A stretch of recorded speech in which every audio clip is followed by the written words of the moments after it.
دیکھیں نئی آئینی ترمیم ہے کیا؟ کیا صدارتی راستے کا یا صدارتی نظام کا راستہ ہموار کیا جا رہا ہے؟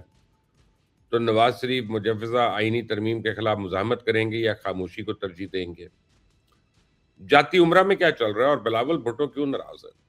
کہیں شہباز شریف کے خلاف تحریک عدم اعتماد تو نہیں آ رہی ہے؟ اسلام آباد کے حلقوں میں ایک شور ہے کہ بہت جلد ایک ایسی آئینی ترمیم آنے والی ہے جس کے نتیجے میں بہت کچھ بدل جائے گا، اور اس ترمیم میں کون کون سی تجاویز شامل ہیں اس کے بارے میں گراؤنڈ پر ابھی تک کوئی حتمی شے موجود نہیں ہے، لیکن اشاروں کے نہیوں میں جو بات سمجھ آئی جا رہی ہے وہ یہ کہ ملک میں نئے انتظامی یونٹس تو اب ہر صورت بن کے رہیں گے۔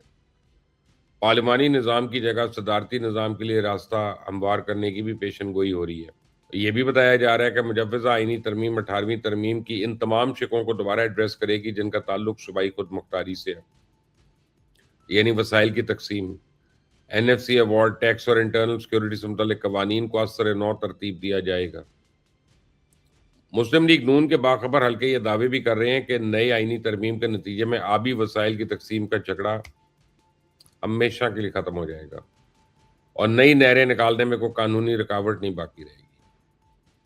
اب یہ ساری خبریں، تجزیے، تبصرے اور اندازے ایک طرف، اب میرا سوال یہ کہ کیا پیپلز پارٹی 18ویں ترمیم سے کوئی چھیڑ چھاڑ قبول کر لے گی؟ کیونکہ وہ تو صوبائی خود مختاری کو اپنی ریڈ لائن قرار دیتی آئی ہے۔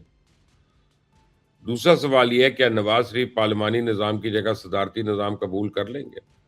آخر ان کی خاموشی کے پیچھے راز کیا ہے؟ اور سب سے بڑھ کر وہ بلاول آج کل حکومت سے کیوں نالاں ہے؟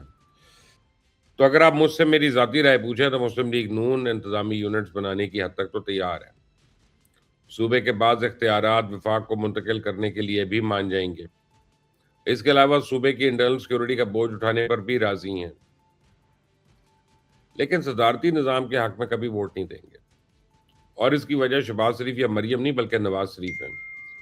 ان کی پراسرار خاموشی بتا رہی ہے کہ اگر ان کو دوبارہ مزاحمتی سیاست شروع کرنے کا موقع ملا تو اسے ضائع نہیں کریں گے۔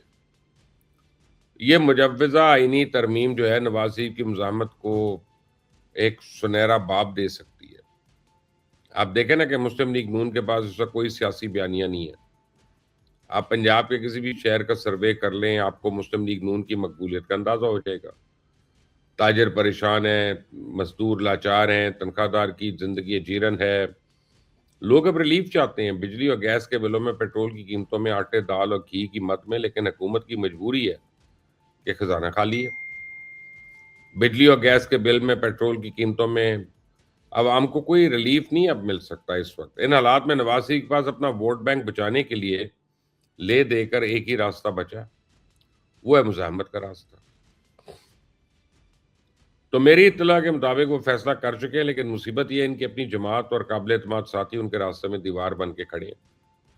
پارٹی کے زیادہ تر قائدین جو ہے مزاحمت کے راستے پہ چلنے کو تیار نہیں ہیں۔ وہ نواز شریف کو اس ہائیبرڈ نظام کی افادیت سمجھانے کی کوشش کر رہے ہیں۔ مزاحمت کی صورت آئے گی، اس کی صورت میں جو مصیبتیں آئیں گی ان مصائب سے ڈرانے کی کوشش کر رہے ہیں۔ تو نواز شریف کا اب حتمی فیصلہ کیا ہوگا اس کے بارے میں تو کوئی پیشن گوئی ممکن نہیں ہے، لیکن میں کہتا ہوں جب تک شہباز شریف کی مشاورت شامل حال ہے تب تک تو مسلم لیگ نون مزاحمت کا راستہ نہیں چن سکتی، اور اب تو پنجاب کی وزیر اعلیٰ مریم نواز بھی شہباز شریف کی اپروچ کو سپورٹ کر رہی ہیں۔ آپ میری بات لکھ لیں، ایک طویل بحث ہوگی، گرما گرم ہوگی، سب کچھ کرنے کے بعد مسلم لیگ نون نہ صرف خود نئی آئینی ترمیم کو سپورٹ کرے گی بلکہ مولانا فضل الرحمان کو بھی حمایت کے لیے راضی کر لے گی۔